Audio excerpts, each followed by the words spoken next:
The House That Remembers. The rain came softly that morning, brushing over the endless stretch of English countryside like a whisper too shy to be heard. A gray sky hung low above the fields, where wild grass swayed with the cold wind.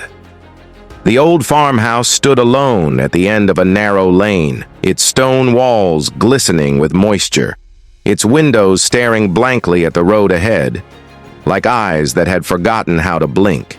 Daniel Cooper pulled the car to a stop near the rusted gate.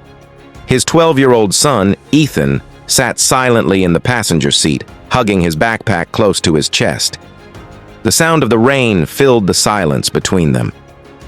"Well," Daniel said quietly, trying to sound cheerful, "this is it, our new start." Ethan didn't reply. He simply stared at the house. Its roof slanted unevenly, and ivy crawled up its sides like green veins on pale skin. The sign on the gate read, "Hillcroft Manor, SU 1894. Daniel stepped out, breathing in the damp air. It smelled of earth, rain, and something faintly metallic, like old coins or rust. He forced a smile as he looked at his son. "Come on, champ. Let's see what the old place has for us." They carried their suitcases through the gate. The gravel crunched beneath their feet. Each step echoed oddly in the stillness, as though the air itself was listening.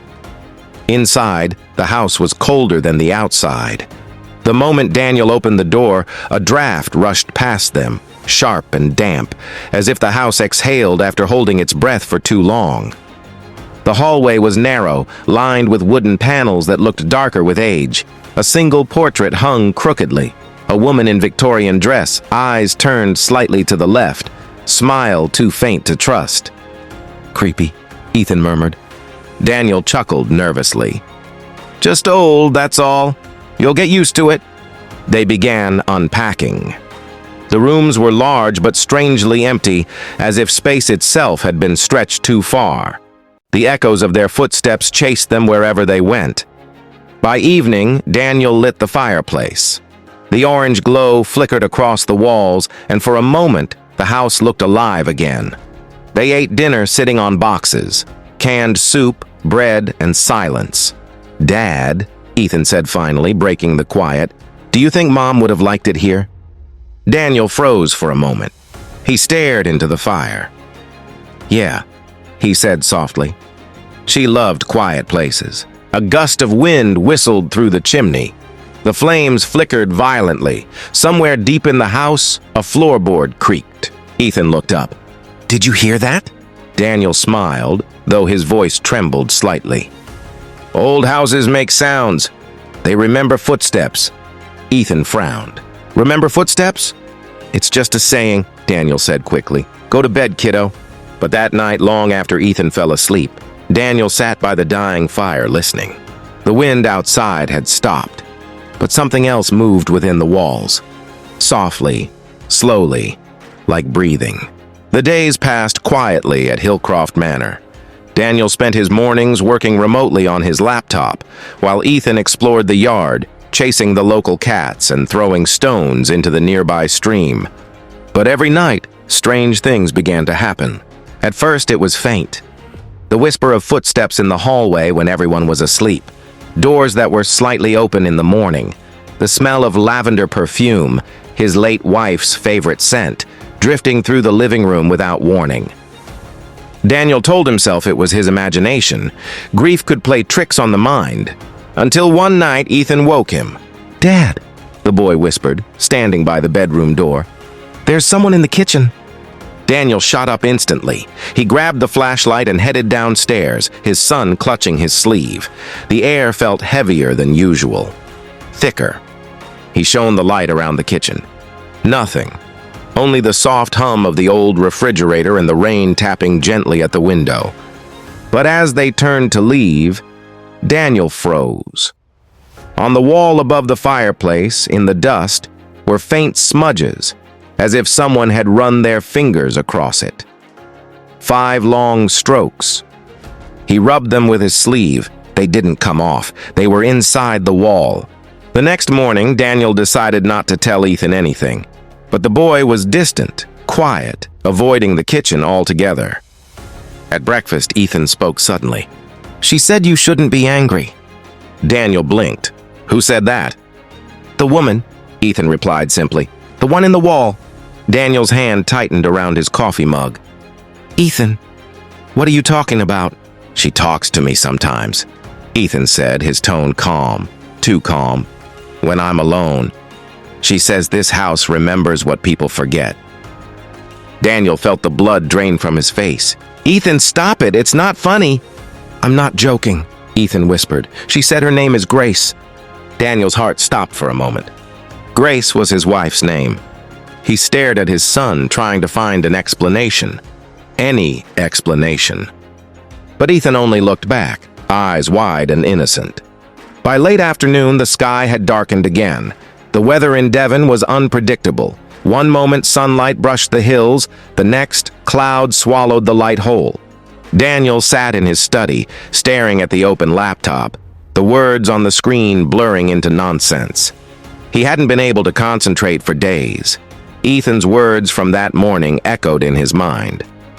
She said her name is Grace. He tried to reason with himself. Perhaps Ethan had overheard a phone call, or maybe he simply missed his mother and wanted her back so badly that his mind created her. Still, there were moments, quiet, cold moments, when Daniel himself felt her presence too. He'd smell the faint trace of her perfume in the hallway. He'd hear the floor creak near the bedroom door, exactly the way it used to when Grace came in to check if Ethan was asleep. Sometimes when he closed his eyes, he could almost feel her fingertips brushing his hair. That evening, while sorting boxes in the hallway, Daniel noticed something strange. Behind the stairs, there was a narrow door, one he hadn't noticed before. Its wooden surface was almost part of the wall, camouflaged under layers of paint. He hesitated, then turned the old brass knob. It opened with a groan. Inside was a small, square room. No windows, only stone walls. A few forgotten furniture pieces leaned against the corners, a wooden chair, a cracked mirror, a chest covered in dust. And on the wall opposite the door were marks. Thin, uneven scratches, like handwriting. He brought the flashlight closer. The words were faint, but legible. "We are what the house remembers." Daniel stepped back. His pulse quickened. "Ethan," he called. No reply. Only silence, and the sound of something soft shifting behind the chest. He turned the light toward it. Dust swirled. The chair rocked slightly, though no one had touched it. Daniel's throat went dry. He slowly backed out of the room and shut the door. For the first time since moving in, he locked it. That night, the wind rose again. The walls groaned as if the entire house were taking shallow, uneasy breaths. Daniel dreamt he was standing in that small hidden room again. But this time, the words on the wall had changed. They said, "Let him remember too." He woke in a cold sweat, heart pounding. The fire in the living room had died out, leaving the house in heavy silence. He checked Ethan's room. The bed was empty. "Ethan?" he called softly, his voice trembling. No answer. He ran downstairs. The kitchen light was flickering, the bulb swinging slightly as though someone had brushed past it. And then he heard it. Faint humming. A tune he knew by heart, Grace's lullaby. The sound came from behind the stairway door, the one he had locked. "Ethan?" Daniel whispered. He reached for the doorknob. The metal was freezing cold. He twisted it open. The room was exactly as before, dusty, dark, motionless, except for one thing.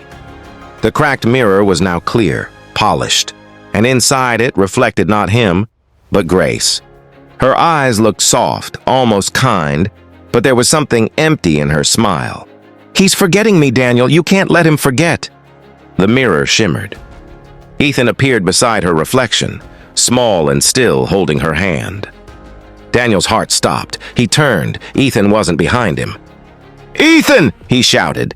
The reflection of the boy looked up, but the real boy was gone. It took hours, or perhaps minutes, Daniel couldn't tell. He searched the entire house, calling Ethan's name, tearing through rooms, kicking open doors. He found no trace. At last, exhausted and trembling, he returned to the hidden room. The mirror was dull again. just a dusty surface, cracked through the center. He fell to his knees. "Please, Grace, bring him back." The air grew cold. His breath fogged before him. Then, faintly from within the walls came Ethan's voice. "Dad, help me." Daniel pressed his ear to the stone. "Ethan, where are you?" "I'm with her," the voice whispered. "She says she wants us all to stay. She says the house remembers us better than the world does." Daniel struck the wall with his fists. "No, that's not her, Ethan. It's the house. It's using her." Silence. Then, a soft sigh, almost like laughter. Daniel stumbled backward, tears burning his eyes. His hand brushed against the chest in the corner. He pulled it open and froze. Inside lay old photographs, families smiling. Each one taken in this same house. Different faces, different eras, but always the same background, the same portrait on the wall. And on the back of each photograph, handwritten in neat cursive, "Hillcroft remembers." Daniel's hands shook as he reached the last photo, dated 1899. It showed a woman and her young son standing at the same window where he and Ethan had unpacked their suitcases days ago. And behind them, faint and blurred, another figure. Standing in the shadows, morning light spilled weakly through the curtains. Daniel sat by the cold fireplace, eyes hollow. The house was utterly silent now. He had tried everything. Breaking the mirror, tearing down the door, even calling for help, but no one came. It was as if Hillcroft Manor existed on a road that had been forgotten by the rest of the world. Finally, he took his wife's locket from his pocket, the one he had kept since her death. Inside was a picture of her smiling, and on the other side, Ethan's baby photo. He whispered, "Grace, if you're still here, take me. Just give him back." The wind rose suddenly. The walls creaked, moaned, then fell silent again. Then, from upstairs came soft footsteps. Ethan stood at the top of the stairs, pale but smiling. "Dad?" Daniel's heart broke open with relief. "Ethan!" He ran toward him, the boy's arms wrapped around him, cold, weightless. "Mom says we can stay now," Ethan whispered. Daniel's eyes widened. No, we can't." But the world was already fading. The walls glowed faintly, breathing in and out, like a living thing. Outside, the wind died down. Hillcroft Manor stood quiet once more. And if someone were to walk past on that lonely country road, they might see a flicker of light in the upstairs window. A man, a woman, and a young boy sitting together by the fire, smiling, remembered. Weeks later, a real estate agent arrived at Hillcroft to check on the property. He found the front door ajar, dust swirling through the air. "Another family moved out already?" he muttered, flipping through his files. "Pity, this house never seems to keep its owners for long." He glanced at the hallway portrait, a new one, freshly hung. A man, a woman, and a boy, their smiles faint, their eyes following him as he left.